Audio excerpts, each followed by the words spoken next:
Welcome to the Whitetail Obsession Podcast with Dave Richmond and co-host Chris Worthing, where we talk and teach everything deer and turkey hunting related. Follow along as we help teach you tips and techniques about hunting, food plots, and habitat management strategies that everyone can use. Chris, podcast 107, and you're going through an emotional roller coaster. Are you cold? I am cold. I just got in. It's wicked out there.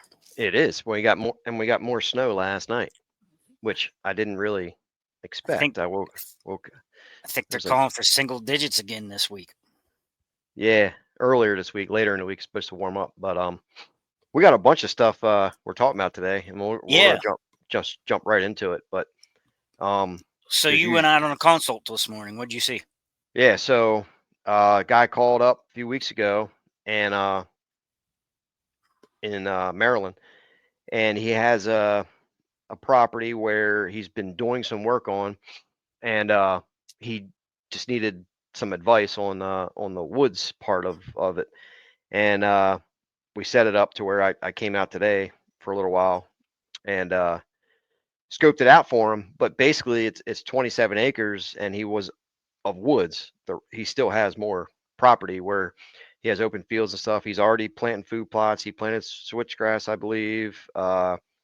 He planted some cedars for screening. Like the guy's on it, and he's probably listened to the podcast, so I'm not gonna mention names or anything, but he's on it, and he seemed like he's doing a good job so far. He just needs some tuning up on the woods part of things. So I have a game plan in effect, and it's basically the woods. We walked through it. I mean, there wasn't any sign of wildlife whatsoever through the place. It's full of pines, some holly trees, and mostly like junk, like elm and things like that. Kind of it was logged.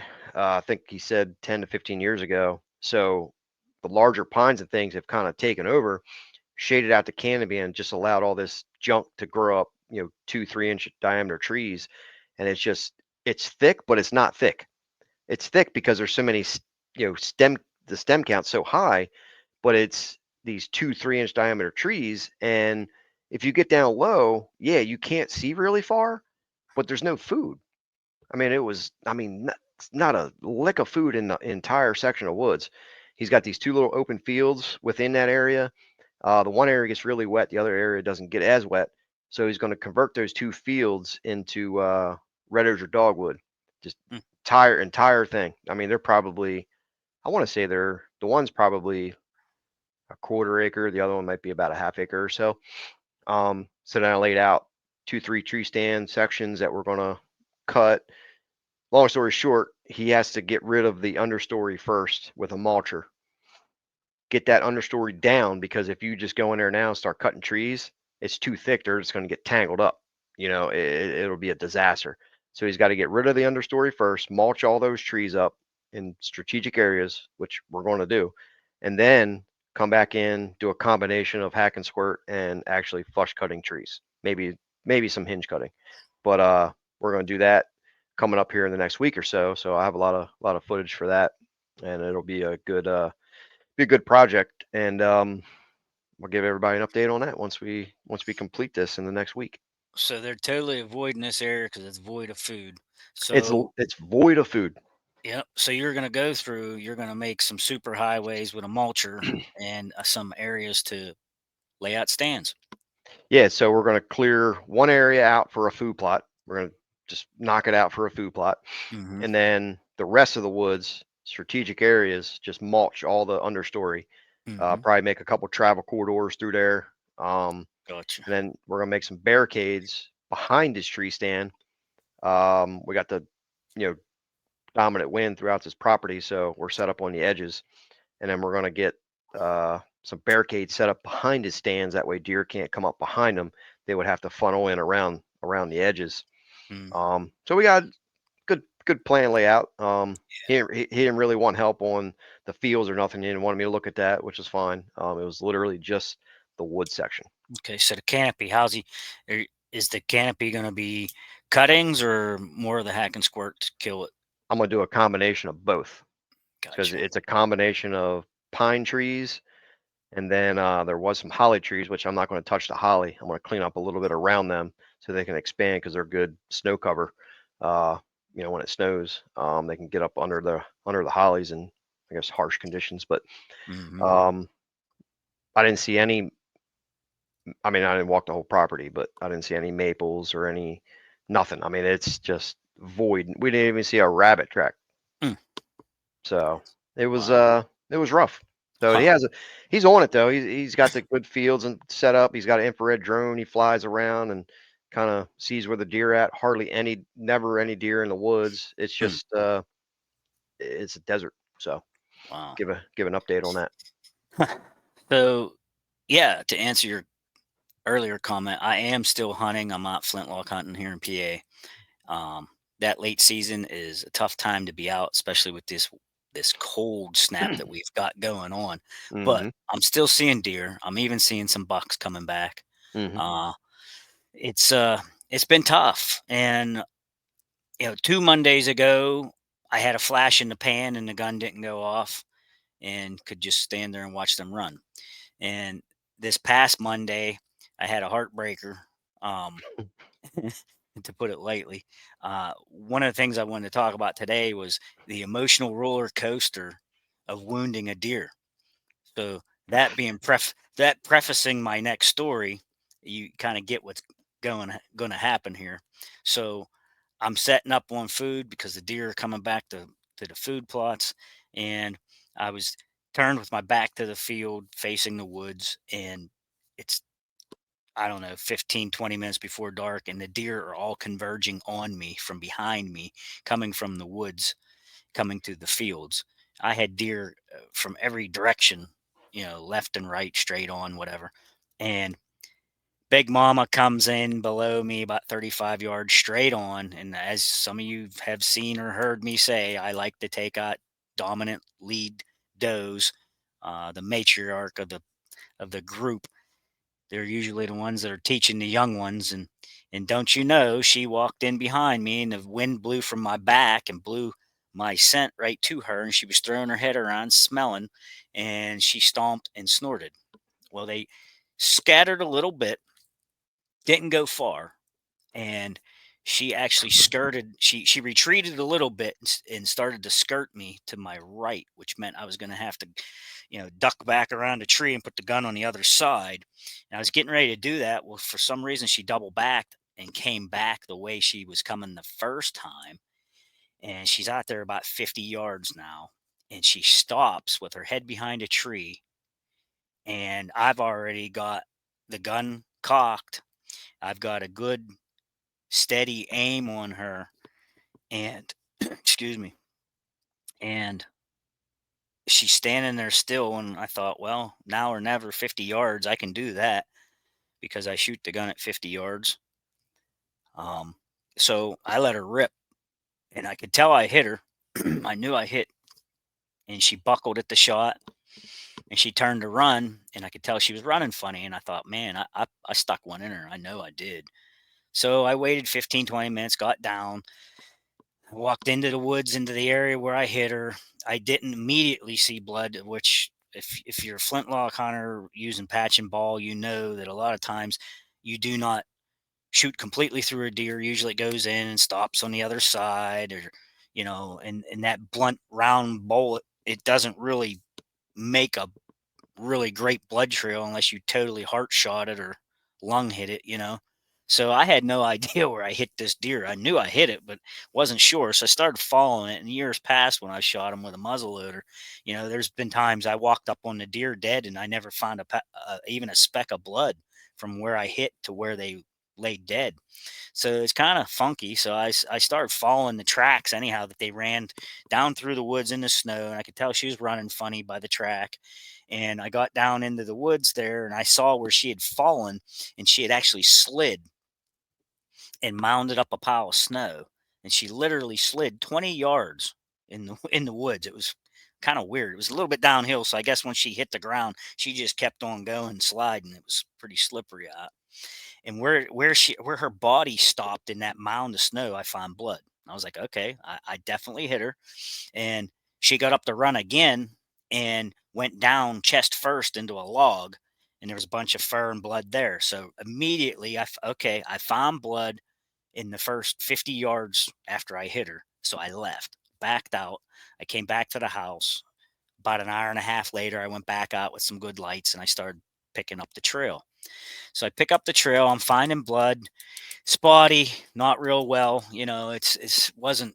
I mean, it was bright red blood, but it wasn't anything to speak of. It wasn't like she was spraying or dripping really well, and it was looking very doubtful. And so, anyhow, she was after I started picking up the trail, like it didn't seem like she was like trying to single herself out and go die, or she wasn't like necessarily avoiding logs when she wasn't like she was stepping over logs and things. She wasn't walking around them, and I'm thinking this doesn't look good at all. So I went from a high to kind of a low, and then I found a bed with blood, and I was like, oh, this looks really good. There was a lot of blood right there in that first bed, and I thought, ooh, this is looking better now. So then I picked up the trail where she left the bed, and no blood again. As she's walking, there's no blood, and now I'm low again.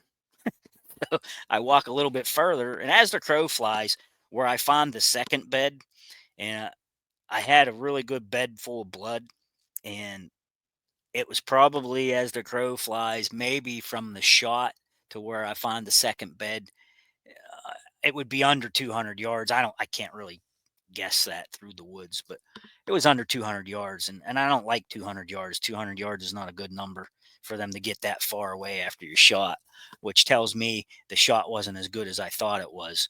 And obviously, the name of the game here is a well placed shot, and I didn't execute it. Evidently, it didn't go where I was thinking I hit her. I must have crowded the front shoulder a little too much or something. So what I'm thinking I shot her in the shoulder, and just broke that front leg. I don't even think I'm going to be honest. I don't even think I made it into the lung. I think I just broke her front leg. I really do. I think I shattered that thing. And judging by the tracks as she walked away with the other couple of deer, after they calmed down and just was walking trails, I could tell the one I was following, she kind of was either dragging that leg or holding it up or something, because I was following like three sets of hooves, you know. So yeah, the emotional roller coaster, it's horrible. I mean, and it it tears you up for a little while, but there's nothing you can do about it. She's gonna live to see another day. It's a horrible thought to think you did this to something, and it's cold out and you feel bad for them for a while. But what can you do? You can't do anything. All you can do is load up that gun the next night and get back out there. So that's what I'm doing. I've been hunting every night. I've been seeing deer every night. And last night was the first night I got skunked. I didn't see anything last night, but I'm I'm having fun though. I mean, this late flintlock hunt is a ball. Uh, but this is wicked cold to be out, and the deer aren't moving. Nobody's in the woods. So they're only coming out like the last half hour of light. So I don't even waste my time going out and freezing like now, it's like 1 o'clock we're recording this. I won't even go out in the woods till after 3, and put in a couple hours and get out there. I can't hear you. I seen you comment and I couldn't hear you. What about now? Okay, I hear you now. So yeah, I wouldn't even waste my time going out too early. I just make it out for like the last hour and a half, 2 hours, and that's when I'm seeing the deer anyhow. So hopefully I get another shot and execute properly.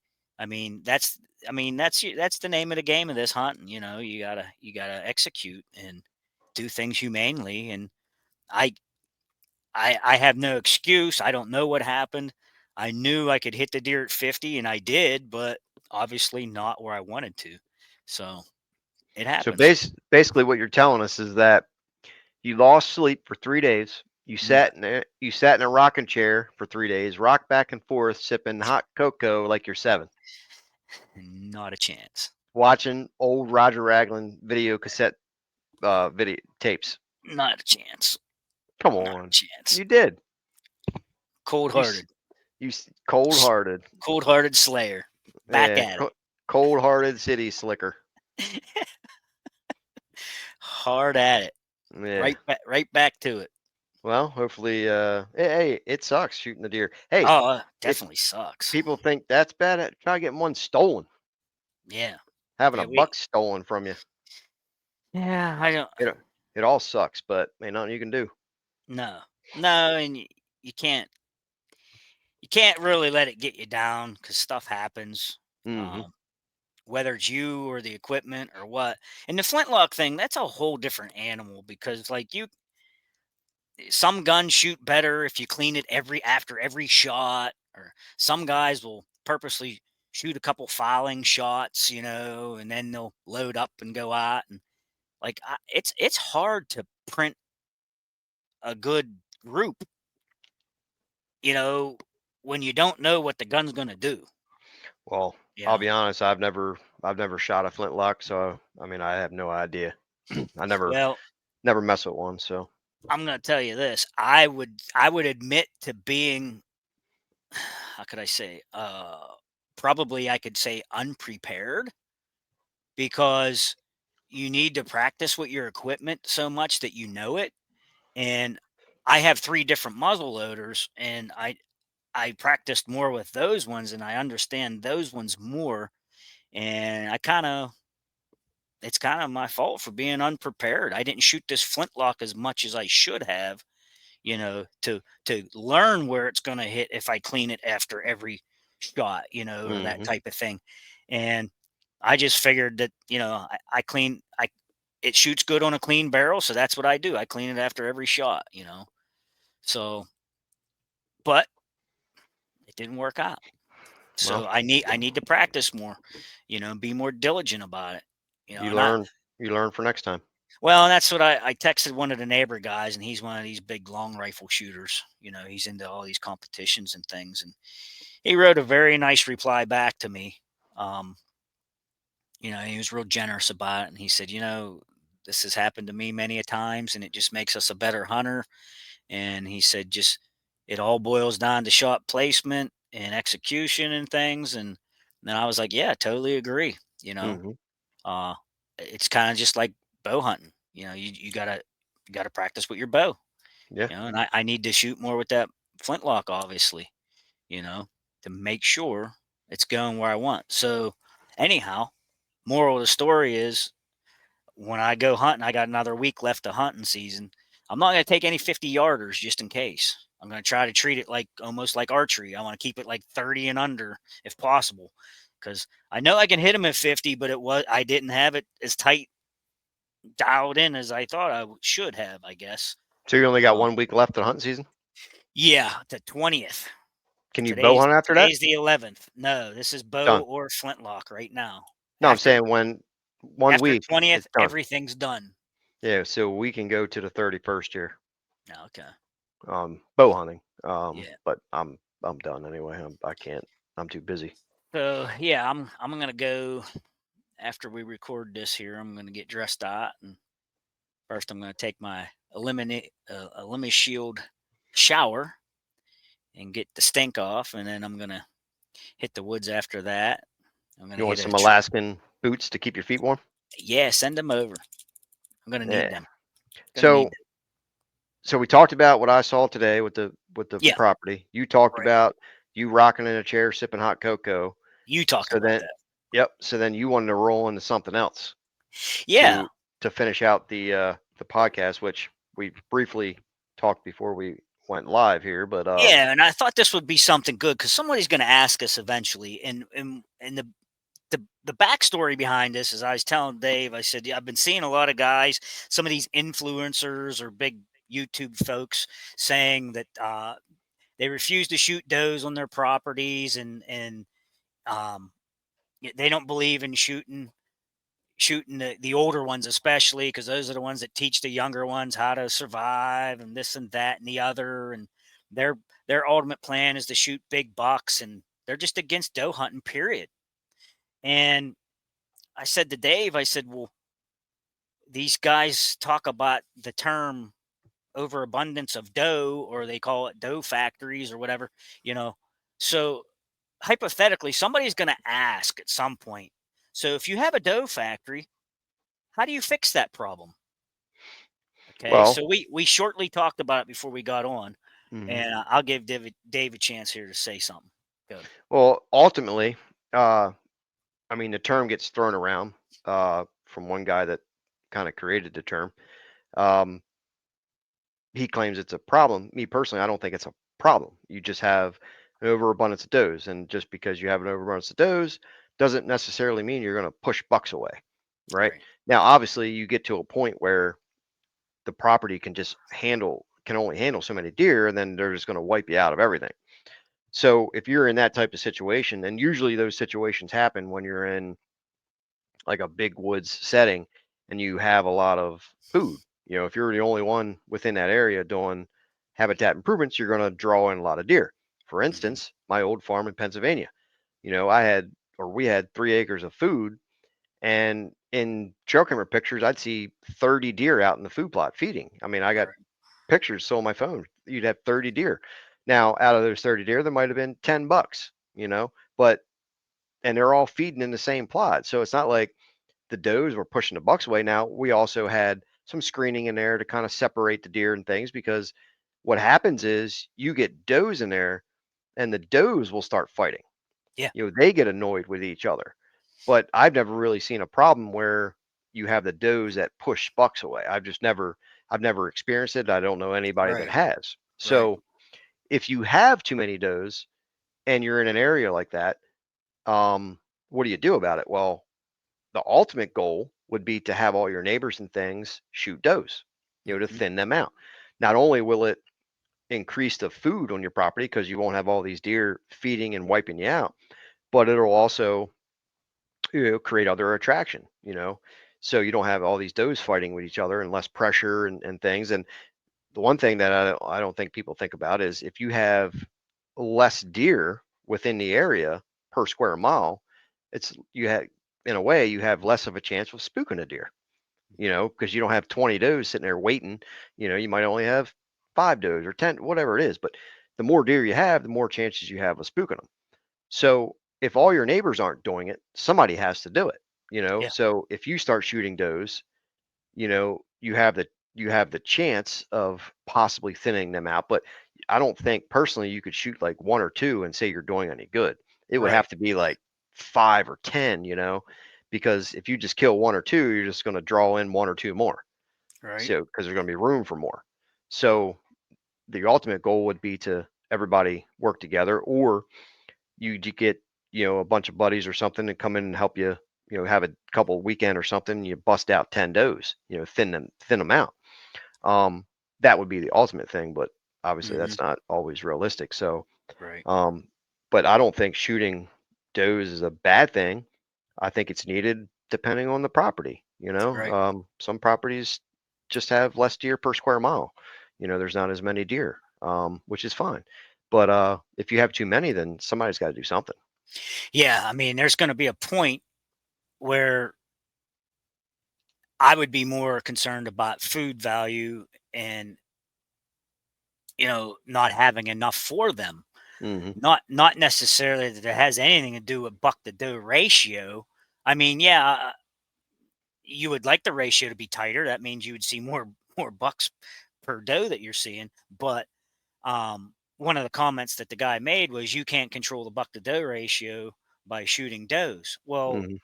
yeah, I did by yourself, like you just said, by yourself you can't control it. But if you have everybody around you on board wanting to shoot a bunch of doe and get rid of some, that may even the odds.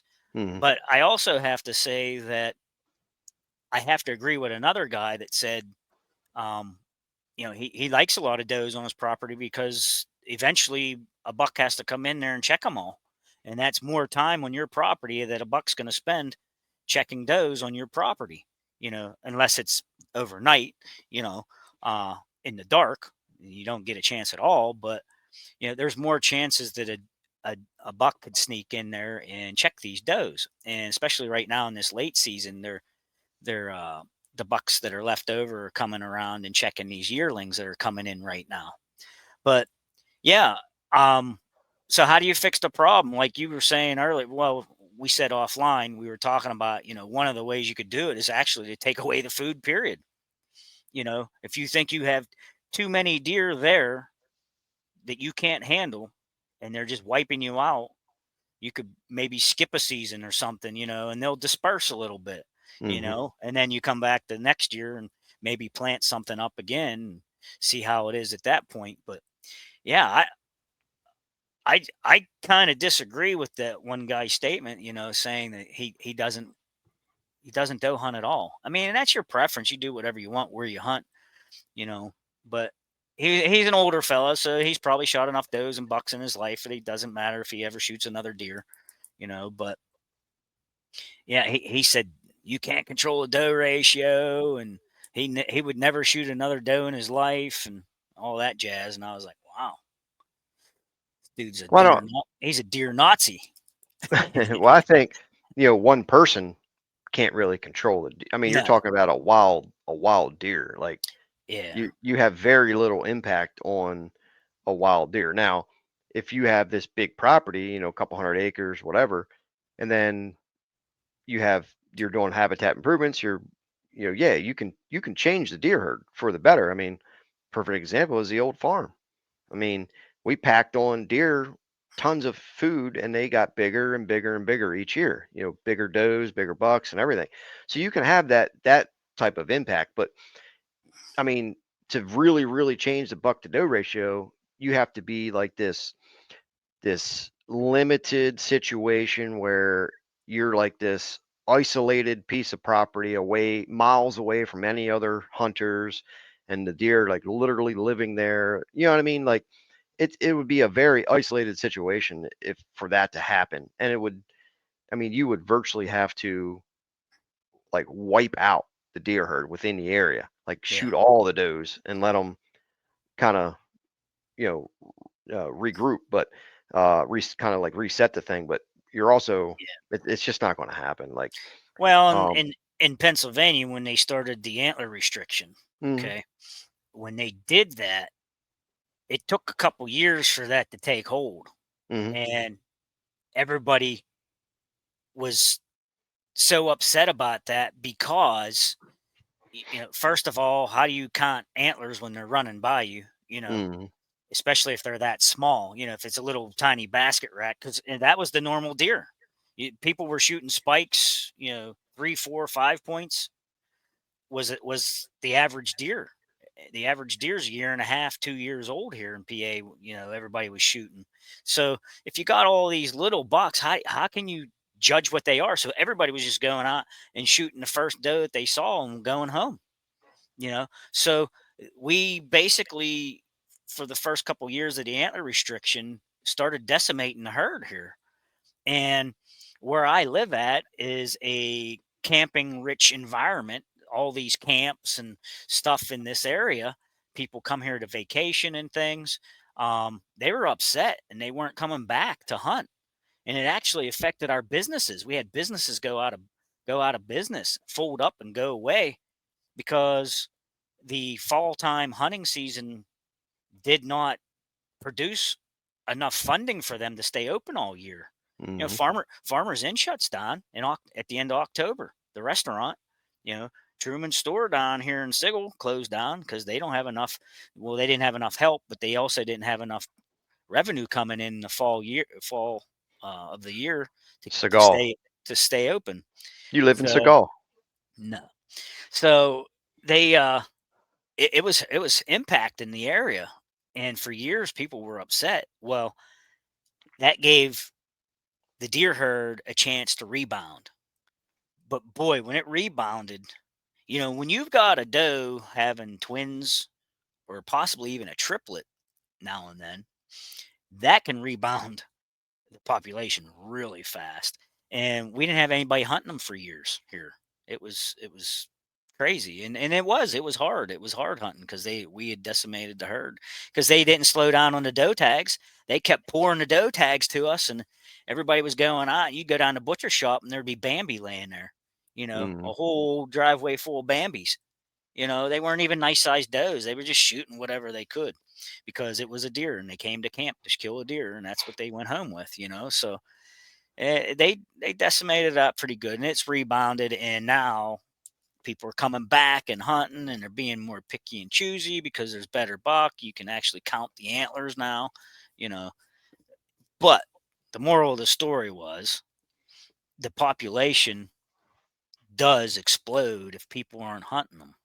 And right now we have a lack of hunters, Mhm. and a lack of interest to hunt, So this next generation coming, the video game kids, it, this it's going to get out of control here, I would say.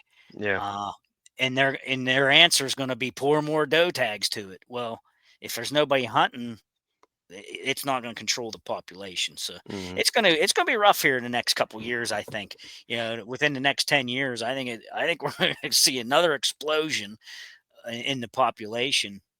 And wow, it it should be nothing to see deer every night. Yeah, well, I But mean, anytime you do but habitat. that impacts your Yeah. habitat too, though. Yeah, it does. I mean. Your woods are gonna have a browse line to them, and Mhm. you're gonna have to plant more food if you want, if you're doing food plots, or you're just gonna get frustrated with being wiped out. Yeah, anytime you do habitat improvements, you're gonna suck in more deer. I mean, Mhm. that's just a fact. So, Right. you kinda need the ultimate, like I said in the beginning, the ultimate thing would be to have all your neighbors and everything On working board. on the same have the same mindset. If that's the case, then you can really change a deer herd. Like, Mhm. but if you're just that single person out there trying to do it, you're gonna struggle. That's Yeah. why there's different levels or different uh quality of deer throughout the country because you have those certain little sections where kind of they might be isolated and not many hunters. Pennsylvania, there's what, 1 million hunters license per year. Might be a little bit less than that now, but high pressure areas, Pennsylvania, Maryland, and if you start going down Eastern Shore, Maryland, you get less hunters a little bit, but that's getting crowded now too. But you have higher quality bucks down that way because there's just different. It's going to differentiate all throughout the country. You're going to have different qualities because there's different. You have more hunters, less hunters. You have ag, no ag. It's just soil qualities. It's all going to change. Yeah. Um, but no matter what you do with improvement, you're always going to have. You're always going to draw in more deer. So. Yeah. Well, and that's been my struggle. Um, I have older neighbors. Um, some of them can't go anymore or don't go far, and they might shoot one deer a year or something, and so I am having a population problem at times. Not necessarily Doe Factory, because last year I had a buck factory.